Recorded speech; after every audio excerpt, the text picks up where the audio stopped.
There have been a lot of updates and little news stories happening over the last few days, and I have been distracted with some other hobbies of mine.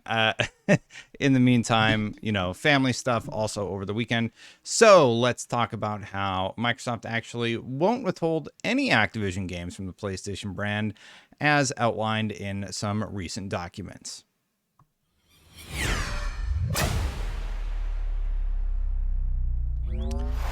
So you might remember I had a bit of a reaction to this when we were going through all of the little tidbits from that previous story, but Microsoft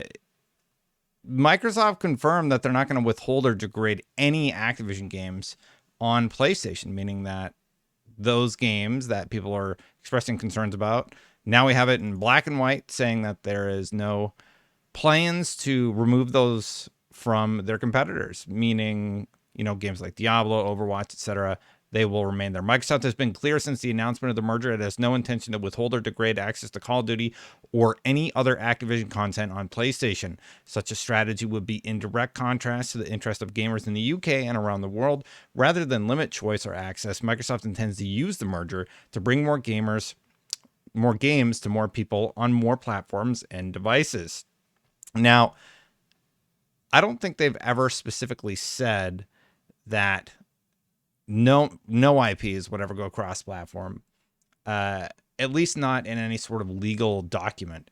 And that is the first time that we have seen it right there in black and white. So it is kind of nice to read. I have to imagine that'll be a sigh of relief for anybody who's concerned about the deal going through.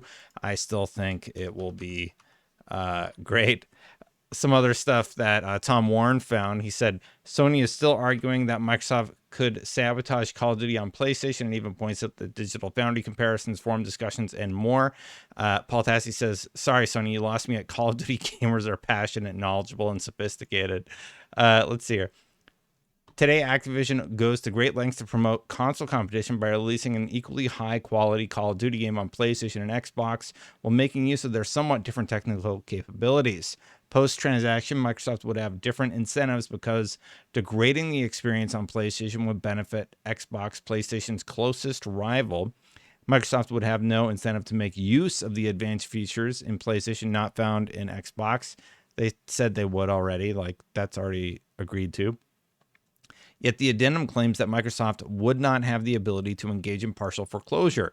It does so despite its recognition that Call of Duty is critically important for console competition and that fully withholding Call of Duty would foreclose. Okay. The addendum's implication is that Microsoft would degrade Call of Duty on PlayStation, raise its price, release the... I'm so tired of... The argument isn't working. It's not working. Like, sure, you got a bunch of people on Twitter agreeing with you, but it doesn't hold any weight with the regulators. So maybe you should change up the strategy, because you've been saying the same thing for a year and it's not working. Anyway, this finding is unsubstantiated and inconsistent with the evidence. It appears to be based on the speculation that the deterioration in Call of Duty will be modest, and as a result, that the CMA would expect only a fraction of gamers would switch to Xbox. Yet it is difficult to conceive of an industry where consumers are more attuned to quality and where quality affects purchasing decisions. Call of Duty gamers are passionate, knowledgeable, and sophisticated. Gamers engage with each title in the franchise immediately after its release, are keenly aware of a game's price, quality. Look, I don't care what gamer you are, describing any gamer in that way, it's just a little strange, right? If you're saying, like, let's insert a different game. Banjo-Kazooie gamers are passionate, knowledgeable, and sophisticated. They drink little wine cups with their Call of Duty sessions and their Banjo-Kazooies. Like, it's just such a funny way to describe somebody who plays video games, right? I know they're trying to get into the Digital Foundry stuff, so let's read the next page. Anyway, they compare the features, quality, performance, etc. Yeah, I mean, that's what smart consumers do, right? Maybe PlayStation and Xbox gamers should compare the value of different services and see where PlayStation could improve, where Xbox could improve. And maybe if Xbox has a similar market share to where PlayStation is, maybe those sophisticated gamers can nudge you a little bit more to come up with some better deals for the PlayStation gamer, right? That's my hope anyway. Gamers regularly discuss and compare their consoles and games. Gamers are perceptive consumers with high expectations, and they talk about the digital foundry features. When I was testing, I don't know if it was the newest there was a recent Call of Duty, and I was testing it on PlayStation and Xbox for a video over at IGN. And there were issues with the PlayStation version post-patch. So what happens often with those analysis pieces, I've done a few. I did for Miles Morales, spectacular game, a video I'm very proud of, by the way. I did one for Returnal. Not a lot of people watched it, but I love that game. You can go check those out over on IGN. But anyway, when I was testing one of the Call of Duty games, there were major issues with the PlayStation version. Like, just strange stuff was happening pre-patch. So they're like, yeah, you can review this code or whatever. And then the live version, they're like, oh, we're doing a last second patch. And then it goes live. So like, and it fixed everything, of course. So it's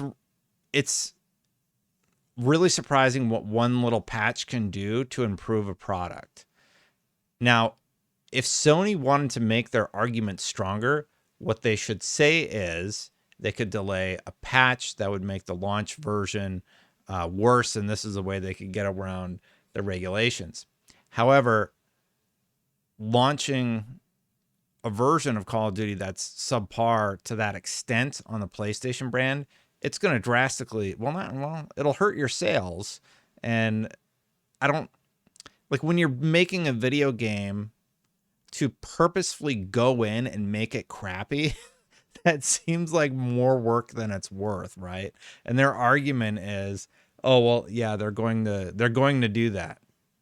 And it doesn't really hold water with anybody, because if you're trying to release it to everybody who wants to play it with all these contracts that they're having everybody sign, it's a little ridiculous. And yeah, Sony is still arguing that Microsoft Tom says, could sabotage Call of Duty on PlayStation, and even points out digital foundry comparisons, forum discussions, and more.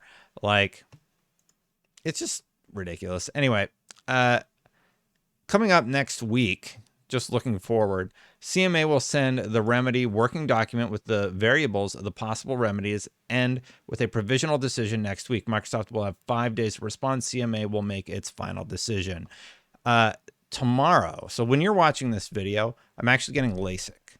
So whatever happens tomorrow, I'm also going to look very tired in all my future videos. If you're curious what a dad with 2 kids looks like, that's what I look like without glasses.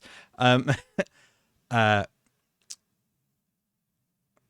lost my train of thought. I'm a little nervous about it, but anyway, by the time you see this, I'll have it done, and I'm not going to be able to read anything tomorrow. So if anything happens next week, you're going to have to wait a day or two for me to talk about it. And yeah, I'm excited. So Microsoft will be able to respond. So there's one more round, basically, where Microsoft's going to get a chance to make adjustments to their argument. And I'm guessing that's the cloud version. Oh, this was on April 7th. So actually, let's see here. Yeah, that was Friday. It's the 10th. So any day now. Going to be really interesting next week for a lot of reasons. And if you like my content, please hit that subscribe button, hit that bell to know when content goes live. If you're wondering why I've been super distracted lately, I got that bowl back there, and it's a planted bowl. It has substrate, gravel, and then it's capped with sand, and I did a planted bowl. If you watch MD Fish Tanks, don't do this, because I put a bunch of stuff in there that he recommended. I was trying to do an in-cycle, and let's just say it's not going great. So I've been freaking out about that. Anyway, just a side nerdy thing that I'm super into right now. Yeah, anyway, if you like my content, hit that subscribe button, hit the bell. If you can't tell, I'm very tired. Kind of up late tonight because I'm worried about the thing tomorrow. Anyway, thanks so much to the members. Members, thank you so much for watching the channel. I greatly appreciate it. If you want to become a member, click that join button right down there. I'm going to get out of here. Before I go, if you want to see the last video I did where Sony's still complaining and I had my initial reaction, you check it out right here. And I'll see you for the next one. Bye for now, everybody.